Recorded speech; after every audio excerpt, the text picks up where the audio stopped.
हम लोग जो कर्म सिद्धांत जो देख रहे हैं, ये कर्म सिद्धांत बहुत भयंकर है। कहा जाता है कि कर्म के आधार पर ही जितना सिस्टम है वो अवेलेबल होता है। जैसा कर्म होता है वैसा आपकी सिस्टम होती है।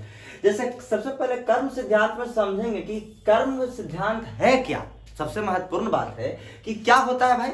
तो मैं एक लाइन में इसको कह दूं तो नैतिकता के क्षेत्र में कारण कार्य नियम को हम कर्म सिद्धांत कहेंगे। कॉजिशन थ्योरी इसको कुछ लोग जो है पश्चिमी सभ्यता के लोग इसको बोलते हैं कर्म सिद्धांत को। अब इसमें क्या है कि नैतिकता के क्षेत्र में कारण कार्य, बिना कारण कोई कार्य नहीं हो सकता। बात को समझिए। आपको जैसे कहें the causation principle in the world of ethics, इसका जो इंग्लिश का परिभाषा है जो पश्चिमी क्षेत्र के लोग इसको देते हैं। आपको बताएं हम तो कर्म सिद्धांत में कुछ लोग, जैसे कि आपसे हम कहें अरस्तु, जो भारत के तो नहीं थे, पश्चिमी कहा जाते को दर्शन शास्त्री थे पश्चिमी देश का। लेकिन जैन जो धर्म है, जैन है, न्याय दर्शन है, मीमांसा है, उत्तर मीमांसा वगैरह, उसमें बहुत अच्छे तरीके से इसकी चर्चा की गई है कर्म सिद्धांत का। जैन धर्म ने तो एकदम कर्म पर ही जोर दिया है कि कर्म से ही सब कुछ हो सकता है।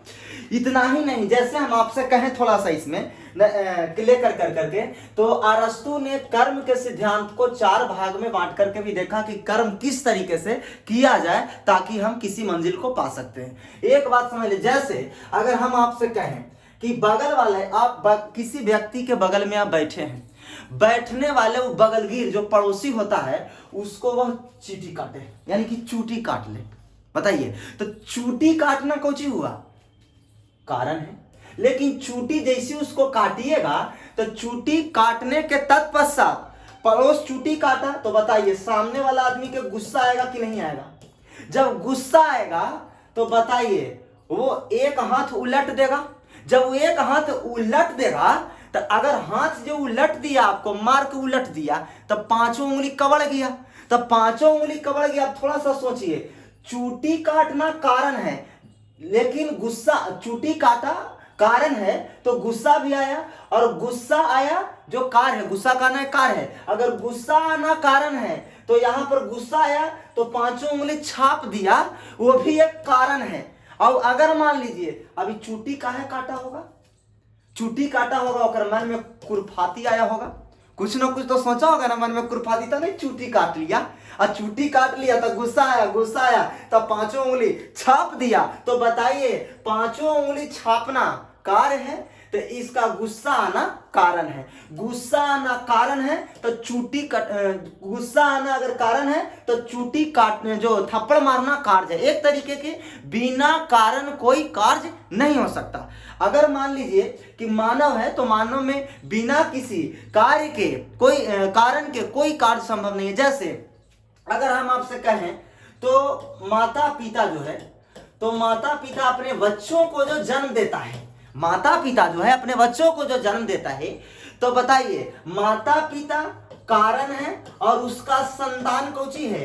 कार्य है। आप बात को थोड़ा सा समझिए, ये क्या है कि कारण माने माता पिता अगर कारण है तो कार्य, क्योंकि एक निश्चित उद्देश्य के लिए माता पिता का जन्म हुआ और फिर वो अपने संतान को जन्म दे रहे हैं, तो कार्य भी तो उनका है। कारण कोई ना कोई कारण है, क्योंकि वंशानुगत पीढ़ी को बढ़ाना है, तब न वो आगे चल करके बढ़ा रहा है जी। और इतना ही नहीं, एक बात और कहें, हाँ कभी कभी क्या होता है कि जो कारण कार्य जो सिद्धांत होते हैं, जो कारण कार्य सिद्धांत होता है वो कभी कभी उलट जाता है। बिना कारण के भी कोई कार्य जो है हो जाता है। आप ही बताइए, बिना कारण के अगर कोई कार्य हो जाए, बिना कारण के कोई कभी कभी कार्य हो जाता है, उसी को हम चमत्कार कहते हैं। इसी को हम चमत्कार कहते हैं। देखिए अलग अलग व्यक्ति का अलग अलग चमत्कार है। चमत्कार कोई नहीं, कुछ नहीं है जिसमें कोई निश्चित कारण नहीं पता चले कि ई कारण के कारण ई कार्य हुआ है, तो समझ लीजिए कि चमत्कार है। लेकिन धार्मिक लोग इसी में, अगर धार्मिक बाबाओं से पूछिएगा तो वो कहेगा कि यही सब होता है। भगवान अपने बनाए नियमों में अगर हस्तक्षेप कर दे, भगवान अगर नियम बनाया और नियम में हस्तक्षेप करता है तो उसी को चमत्कार कहते हैं, उसको चमत्कार कहते हैं। ये धार्मिक प्रणेता लोग कहते हैं कि भगवान होते हैं इस टाइप से, यह हस्तक्षेप की बात है। लेकिन कुछ एक सिद्धांत अगर और आपको हम बतावे तो विज्ञान इसके बारे में जो परिभाषा देता है वो तो साफ साफ एक शब्द कह देता है एकदम आसानी से कि जिसको हम खोज लिए, जिस चीज को हम खोज लिए वो विज्ञान, और जिसको हम नहीं खोजे वो चमत्कार।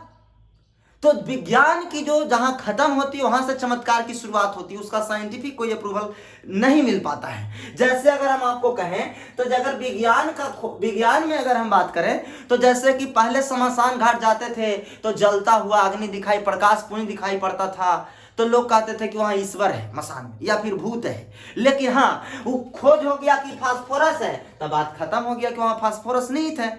लेकिन गणेश भगवान दूध पी रहे हैं, अब कारण नहीं पता चला तो चमत्कार है, लेकिन अगर पता चल जाए कारण तो क्या हो जाएगा, चमत्कार खत्म हो जाएगी। यानी कि गणेश उसका कारण पता चल जाए तो चमत्कार समाप्त हो गया। इसका मतलब है कि विज्ञान कहता है कि हम जिसको खोज नहीं पाए वो चमत्कार है, और आगे हम खोज लेंगे, मेरा रिसर्च जारी है, आगे हम खोजेंगे, इस कौन सी बात है भाई। और एक बात हमेशा याद रखिएगा कि कोई भी व्यक्ति जो कारण कार्य जो सिद्धांत है, इस सिद्धांत साफ साफ कहता है दोस्तों, एक लाइन में सुन लीजिए, जो भारत में इसकी गहरी पैठ है, भारत इसको अच्छी तरीका से समझ रखा है, भारत इसको फॉलो करता है, भारत इसको इस पर अध्ययन के तत्पश्चात इस पर कहा जाए तो एक गहरा संबंध है भारत को इससे। पश्चिम देश में तो ऐसा नहीं माना जाता, लेकिन भारत इस पर बहुत अच्छा संबंध रखता है। आपको बताएं कि जो व्यक्ति किसी के साथ अगर गलत करते हैं तो उसके साथ भी ईश्वर गलत करता है। अगर क्यों? क्योंकि आपके किए गए कर्मों का ही कुछ भी हो रहा है तो आपके किए गए कर्मों का ही फल है। और आप इतना बात याद रखिए कि किए गए कर्मों का, अगर आप अच्छा किए हैं किसी के साथ तो आपको कर्मों का फल अच्छा मिलेगा, और आप किसी के साथ जैसा किए हैं तो कर्म सिद्धांत कहता है कि उससे बुरा आपके साथ होने वाला है। ये कर्म सिद्धांत, भारत के कर्म सिद्धांत की मैं बात कर रहा हूं कि उससे बुरा आपके जो है कि जीवन काल में व्यतीत होगा। ये चीज को अकॉर्डिंगली समझाया है जैन धर्म में। और इतना ही नहीं, आपको हम बता दें तो कर्म सिद्धांत में एक बात और स्पष्ट किया है कि अगर आप बुरा कीजिएगा तो आपके साथ बुरा होगा, आपके साथ अगर आज अच्छा हो रहा है समझिए कि अच्छा कर्म किए थे इसलिए अच्छा हो रहा है, अगर आज बुरा आप कर रहे हैं आप समझ लीजिए आगे आपके पास बुरा भी आने वाला है वक्त, टेंशन मत लीजिए, प्रतिफल तो आप ही को मिलेगा, अंततोगत्वा आप जो करेंगे उसी का फल है। और इसी को हम लोग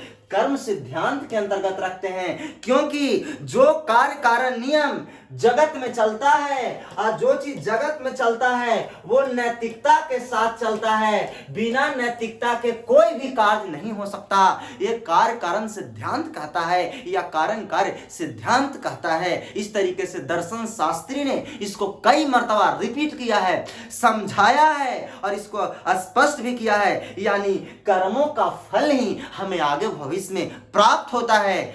और